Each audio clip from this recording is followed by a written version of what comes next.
चाहे देश में लहसुन 400 रुपए किलो बिक जाए, टमाटर 100 रुपए किलो बिक जाए, प्याज का दाम सुनकर आंखों में आंसू आ जाए, लेकिन वित्त मंत्री महोदया बजट में महंगाई का मां भी नहीं बोलती हैं। वित्त मंत्री जी इस बजट को मध्यम वर्ग को संतुष्ट करने वाला बजट बता रही हैं।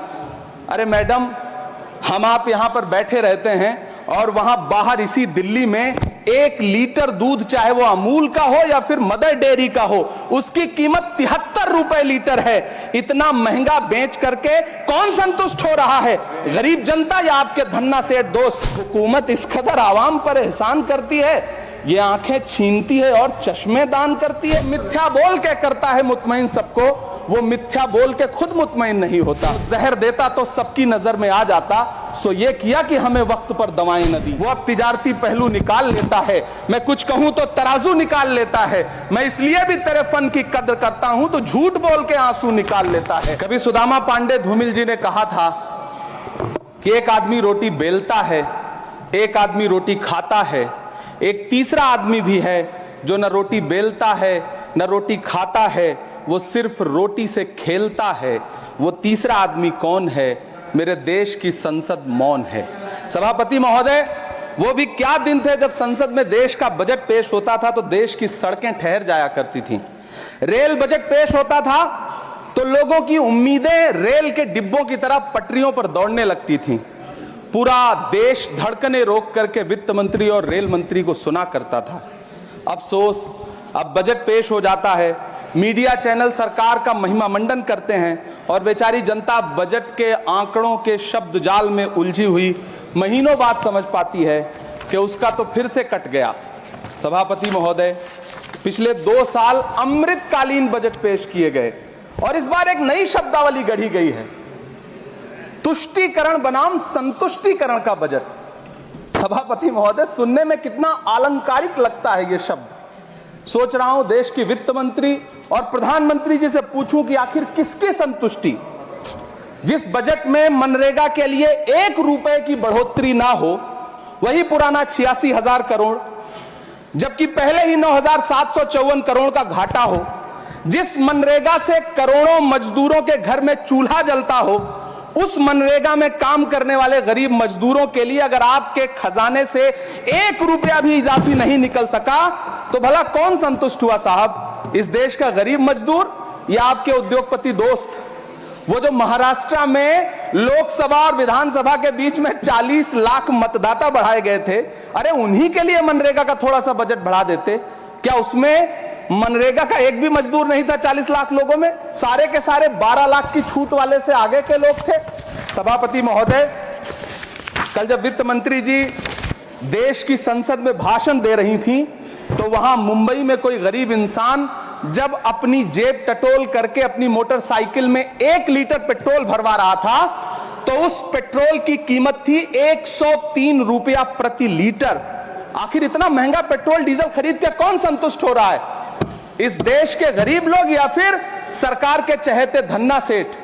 सभापति महोदय, इस सरकार का बाजार और महंगाई पर कोई नियंत्रण नहीं रह गया है। चाहे देश में लहसुन 400 रुपए किलो बिक जाए, टमाटर 100 रुपए किलो बिक जाए, प्याज का दाम सुनकर आंखों में आंसू आ जाए, लेकिन वित्त मंत्री महोदया बजट में महंगाई का मां भी नहीं बोलती हैं।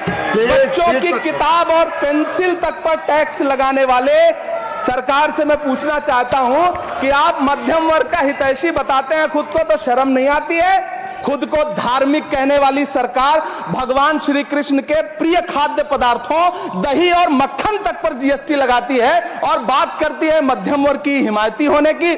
जिंदा रहते हुए जनता से हर चीज पर टैक्स वसूलने वाली यह सरकार कम से कम मरने पर तो लोगों को बख्श देती, लेकिन नहीं, वहां भी लूटना है। अंतिम संस्कार के सामान अगरबत्ती, धूप बत्ती, केवड़ा जल, चंदन पाउडर, जौ, बताशा, काला तिल, पंचरत्न, कपूर और कफन तक पर टैक्स लेने वाली यह सरकार किस मुंह से खुद को मध्यम वर्ग का हितैषी बताती है? कौन सी संतुष्टि? किसकी संतुष्टि? कदम कदम पर टैक्स देकर लुटने वाली जनता की या फिर जनता से टैक्स वसूल करके धन्ना सेठों का खजाना भरने वाली सरकार की? किसकी संतुष्टि? सभापति महोदय, 18 अगस्त 2015 आरा का बिहार का ऐतिहासिक मैदान, सजा हुआ मंच, हजारों की भीड़, और सामने खड़े हुए देश के प्रधानमंत्री का भाषण। बिहार के भाइयों बहनों, आज मैं बिहार के लिए पैकेज की घोषणा कर रहा हूं। 50,000 करोड़ कर दूं कि ज्यादा कर दूं? अखिलेश भाई, 60,000 करोड़ कर दूं कि ज्यादा कर दूं? 70,000 करोड़ कर दूं कि ज्यादा कर दूं? 80,000 करोड़ कर दूं कि ज्यादा कर दूं? चलो, मैं बिहार को 1.25 लाख करोड़ का पैकेज दे रहा हूं। 10 साल हो गए सभापति महोदय, वही ढाक के 3 पात। बिहार आज भी विकास की बाट जोह रहा है। भाषण आज भी प्रधानमंत्री जी के यूट्यूब चैनल पर सुना जा सकता है। जो झूठ बोल के करता है मुतमईन सबको, वो झूठ बोल के खुद मुतमईन नहीं होता। सभापति महोदय, ये तो राहुल जी का असर है। कौन सा शब्द सर, कौन सा शब्द? झूठ। ठीक है सर, मिथ्या बोल करके, जो मिथ्या बोल के करता है मुतमईन सबको, वो मिथ्या बोल के खुद मुतमईन नहीं होता। ये राहुल जी का असर है। जो मखाना बोर्ड की घोषणा हुई, अखिलेश जी आपको याद होगा, भारत जोड़ो न्याय यात्रा में 30 जनवरी 2024 को बिहार के रंगभूमि मैदान में राहुल गांधी जी का पूर्णिया में भाषण था और उसमें मखाना को लेकर उन्होंने आवाज उठाई थी। यह उनका असर है कि आपको मखाना बोर्ड बनाना पड़ा, वरना तो आप मैखाना बोर्ड बनाने वाले लोग हैं। सभापति महोदय, बिहार को झूठे पैकेज और चुनावी दिलासे देना बंद करिए।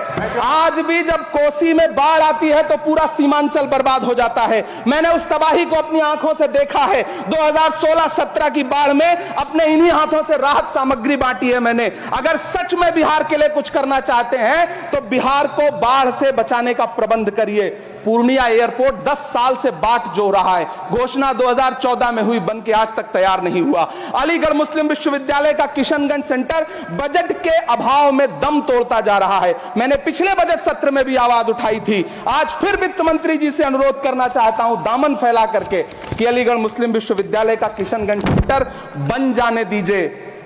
आखिर कौन सी नफरत है? यह मुल्क हमारा भी है। इस मुल्क की मिट्टी में हमारा भी खून पसीना शामिल है। हमसे इतनी भी क्या नफरत? रिश्तों की ये नाजुक डोरें तोड़ी थोड़ी जाती हैं। अपनी आंखें दुखती हो तो फोड़ी थोड़ी जाती हैं। सभापति महोदय, अल्पसंख्यक मंत्रालय का बजट काटकर मौलाना आजाद नेशनल फेलोशिप बंद कर देना, प्री मैट्रिक स्कॉलरशिप बंद कर देना, नई मंजिल योजना बंद करना, धरोहर योजना बंद करना।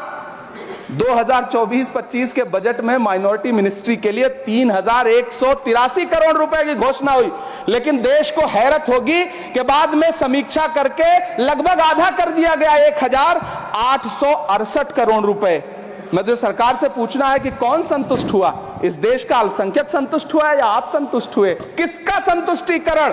सभापति महोदय, मैं प्रधानमंत्री जी से कहना चाहता हूं कि आप ही ने 1 मार्च 2018 को किंग अब्दुल्ला को, जॉर्डन के किंग अब्दुल्ला को मेहमान बना करके इसी दिल्ली में एक कॉन्फ्रेंस में कहा था कि मैं मुसलमानों के एक हाथ में कंप्यूटर और दूसरे हाथ में कुरान देना चाहता हूं। कंप्यूटर देने की बात तो छोड़िए, पढ़ाई के लिए जो स्कॉलरशिप मिल रही थी उसको भी छीन लिया आपने। किसको संतुष्ट करने के लिए? हम समझते हैं इस साजिश को। आप माइनॉरिटी मिनिस्ट्री का बजट काटते काटते एक दिन मिनिस्ट्री को ही बंद कर देना चाहते हैं। वो जहर देता तो सबकी नजर में आ जाता, सो ये किया कि हमें वक्त पर दवाएं न दी। सभापति महोदय, मैं तो वित्त मंत्री जी से पूछना चाहता हूं आपके माध्यम से कि शायद आपको पता ही नहीं है कि गृहस्थी चलाने वाली एक गृहिणी की मुश्किलें क्या क्या होती हैं। आपने कभी सोचा भी नहीं होगा कि जब वो किचन में सब्जी बनाने के लिए कढ़ाई में तेल डालती है तो उसके साथ उसके आंसू भी गिरते हैं। सभापति महोदय, शायद उन्हें पता भी ना हो कि एक छोटी सी गाड़ी और एक छोटे से फ्लैट का EMI भरने के बाद इस देश का एक गरीब इंसान जब अपने बच्चों की फीस भरने के बारे में सोचता है तो उसे कितनी खुशियों का गला घोंटना पड़ता है। शायद उनको पता भी नहीं है कि फसल बेच करके बिटिया की शादी का सपना सजाने वाला किसान जब अपनी फसल बर्बाद देखता है तो कितनी रातें सो भी नहीं पाता है। सभापति महोदय, शायद वो कभी इस पीड़ा को समझ ही नहीं पाएंगी कि परिवार के किसी एक सदस्य को कैंसर जैसी बीमारी हो जाए तो घर और जमीनें गिरवी रख उठती हैं लेकिन इलाज नहीं हो पाता। सभापति महोदय, इसी देश की संसद में कभी स्वर्गीय सुषमा स्वराज जी ने कहा था कि जब देश की करेंसी गिरती है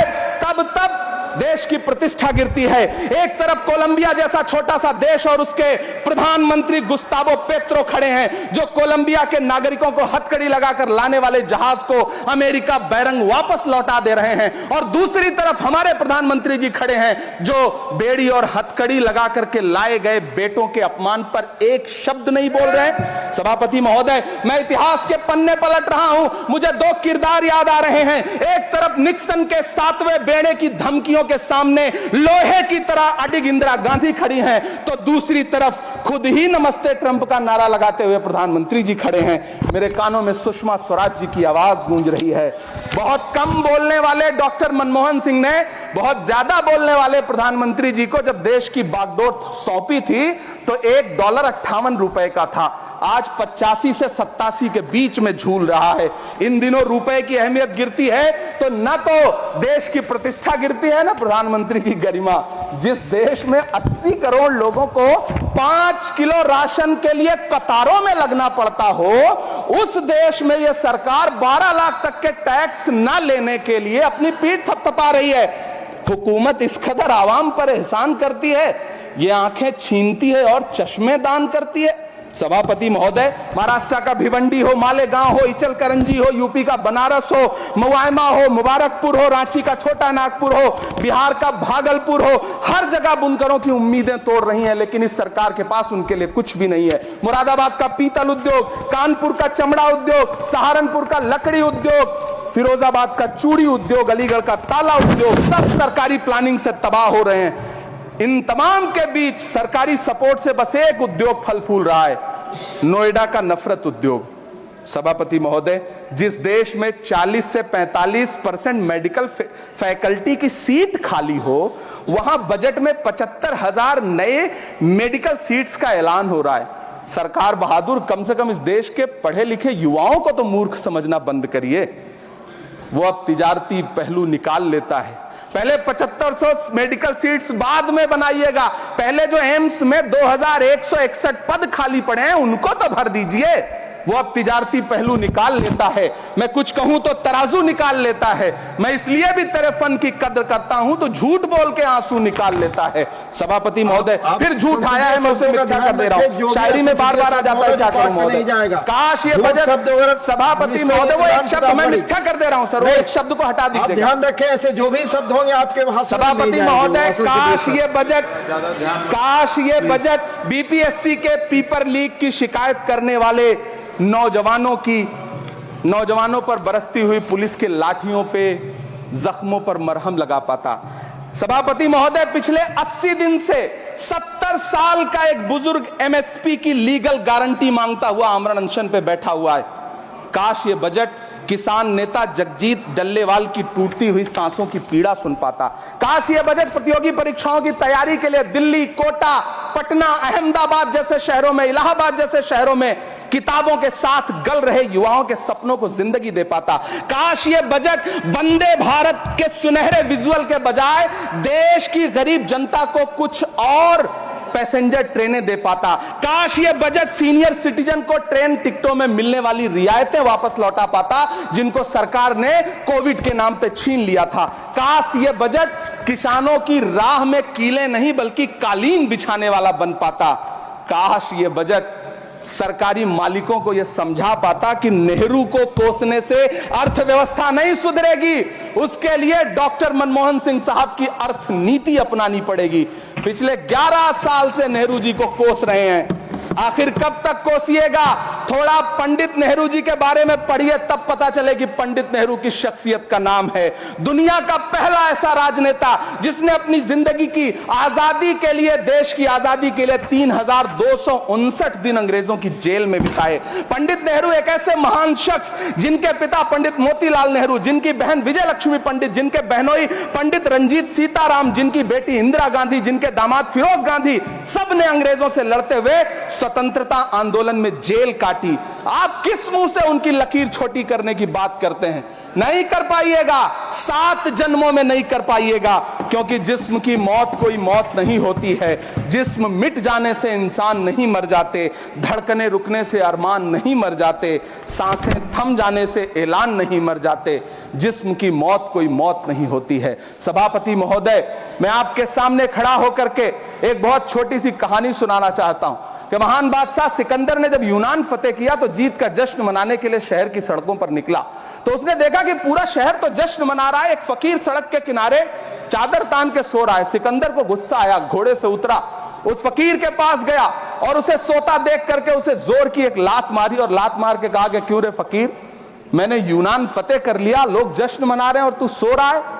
उस फकीर ने उन्नीदी आंखों से सिकंदर को देखा और देख करके कहा कि शहर जीतना बादशाहों का काम है, लेकिन लात मारना तो गधे का काम है। सभापति महोदय, गरीब जनता को लात मारना बंद करिए।